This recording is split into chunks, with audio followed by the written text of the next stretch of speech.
We're joined now by broadcaster Iain Dale in Tunbridge Wells in Kent and former Labour Home Secretary Jacqui Smith, who's in Malvern in Worcestershire. Good morning to both of you this morning. Iain, I think we should probably start with the good news about Boris Johnson, the fact that he's been taken out of intensive care and is able to sort of sit up and chat. I wonder sort of what the implication of that is for the rest of the government. And one of the things that Hillary was saying, that there's a sort of a mental well-being about being in ITU, that you don't get over that very quickly, sort of balancing his need and desire to get back to the day job as quickly as possible, but also his need to recover sufficiently.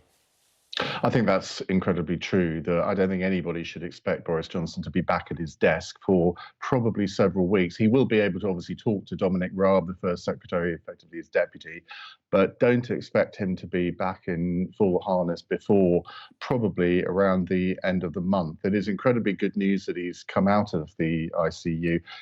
And what I think is fantastic about this is that the whole country has come together to wish him well.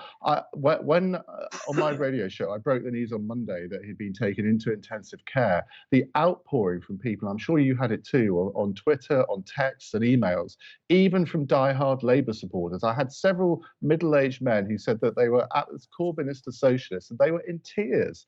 And I've never seen this kind of reaction before to a politician being in dire straits. And I think some people really did fear the worst. Well, he's out of intensive care. The battle is not yet won. I know we're not supposed to call it a battle, but it is a battle.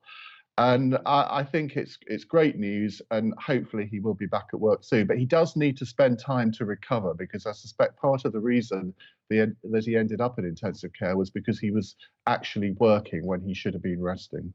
Well, and Jacqui, on that point, there's been a lot of speculation, hasn't there? We've seen it in those daily news briefings from the government. They've been asked questions by the journalists about who's making the decisions, the chain of command, about how much power Dominic Raab has in the meantime, and if Boris Johnson's going to be off for a few weeks now, are we sort of left in limbo from that point of view? No, I don't think we're in limbo, because we have a system of cabinet government. It's been clear that Dominic Raab is, as Iain says, effectively the Prime Minister's deputy. And, I think it's perfectly possible for decisions to be made. And I think people have sort of got a little bit overexcited about, well, precisely who's in charge, what would happen if there was a nuclear attack. Well, nobody quite knows what's going to happen, but I would be extremely surprised if those sorts of decisions are having to be made in the next few weeks. What's more important is that we get a bit of clarity about how the government as a whole is going to be deciding about whether or not and how long this lockdown continues and what we can expect. Because I don't think it's surprising that people are getting a little bit frustrated about, well, we know we're still going to be in this situation for a while, but what are the criteria that you're going to use to determine when and how we're actually able to get a bit more freedom in our lives? Iain, do you think that the government have been slow in actually picking up on that? I don't think anybody's suggesting that the lockdown is going to end, nor that the lockdown should end, but understanding the parameters of how they're going to decide how much longer it goes on for would certainly benefit everybody, just in terms of saying, OK, we can focus on what needs to happen for the next 3 weeks, for example. I don't understand this obsession in many parts of the media over the last week about the lockdown. We all know the lockdown is not going to finish. So to obsess about a meeting on Bank Holiday Monday, I don't get that at all. The lockdown, I don't think, is going to finish until well into May, possibly even into June. And it will be determined by when this graph sort of it not just plateaus, but starts going down. And we won't know that for 2 or 3 weeks. I think the government have made that very clear, that nothing can really change until then. This is one of those sort of spurious arguments that has developed that the government really ought to have sort of stepped on right at the start, I think. There are, of course, economic consequences. I think that's one of the things that sort of Jacqui certainly would be very conscious of, and you will as well, undoubtedly. The economic consequences of the lockdown going on indefinitely could be disastrous. They will be disastrous for many companies, many organisations, many charities, and the government came forward with a package this week to help charities. But you talk to people in the charity sector, and I mean, they are really, really struggling at the moment. You talk to people in all sorts of different sectors of the economy. They haven't got any income at the moment. And it's not... You'd like to think the government can announce rescue packages for all sorts of different sectors, but in the end, that they can't do that. and it'll be, well, it's going to be very interesting to see who survives this and who comes out of it unscathed. I don't think anybody's actually going to come out of it unscathed. I think the supermarkets are probably about the only sector of the economy that are going to come through with their revenues intact or possibly even enhanced. But for most other sectors of the economy, when we do come out of it, there are going to be quite a lot of casualties, I'm afraid. Someone who did pop up yesterday, who has been conspicuous by her absence, was Priti Patel, though, Iain. She was on Talk Radio yesterday afternoon. Has it surprised you that Priti Patel hasn't been more front and centre over the last week or so while the Prime Minister has been in intensive care and been in hospital? To an extent, yes. She is effectively, I think, is it third or fourth in line to the throne? She holds one of the major offices of state, so you might have expected to see a little more of her. But Downing Street have their favourites that they put on the media, who they think perform well. I don't know why they don't put her up to do more interviews, because if she has a line to take, she can certainly do that, as you will know if you've interviewed her over the years. And she is holding one of the big offices of state when we're talking about police powers as to whether they should be able to have roadblocks for people going up the A11 to their second homes in Norfolk or on the A303 down to Cornwall.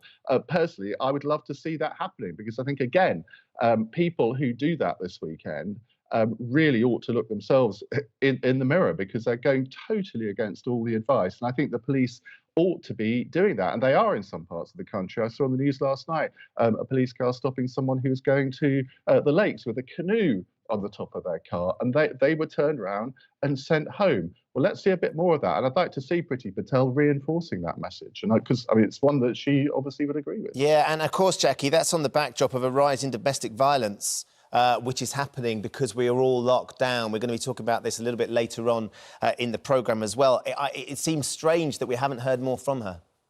Well, exactly. I think it's bizarre that one of the most senior ministers in the country, with extremely serious and relevant powers over police, over security generally, has been very, very obvious by her absence.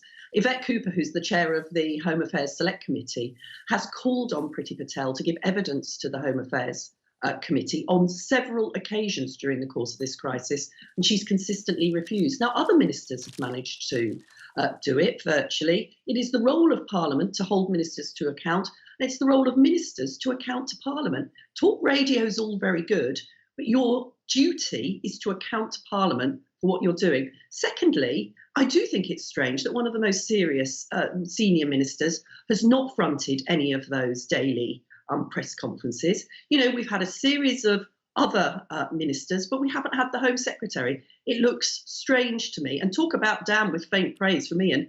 If she's got a line to take, she's quite good at doing interviews. Well, she's the Home Secretary. She needs to be a bit better than delivering a line to take, Iain, I'm afraid. But how would it work in that situation then, Jacqui, in terms of who's deciding who's going to front up the daily press briefing if the Prime Minister isn't there? I mean, would they all be sitting around in a room and say, OK, Dominic, you're going to take this afternoon's briefing. It's you today, Matt Hancock.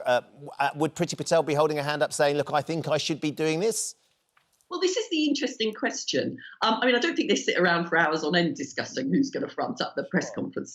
But I think number 10 probably does decide. It's partly got to do with who's got something to announce. So we saw Alok Sharma when there were things about business to be announced. Obviously, Matt Hancock has played an important role. Dominic Raab is the Prime Minister's deputy. But I cannot believe that there has not been an occasion when Home Affairs, particularly, as Iain says, policing, have not been the significant thing of the day, and it would have made sense to have Priti Patel fronting it up. And I mean, the other thing, perhaps not the most important thing at the moment, but it would be quite nice to see some senior women actually fronting up the government as well. They have also been conspicuous by their absence. Now, either it's number 10 deciding they can't trust her to do it, or it's her not putting her hand up when she's being asked. Either way, that's unsatisfactory for a Home Secretary.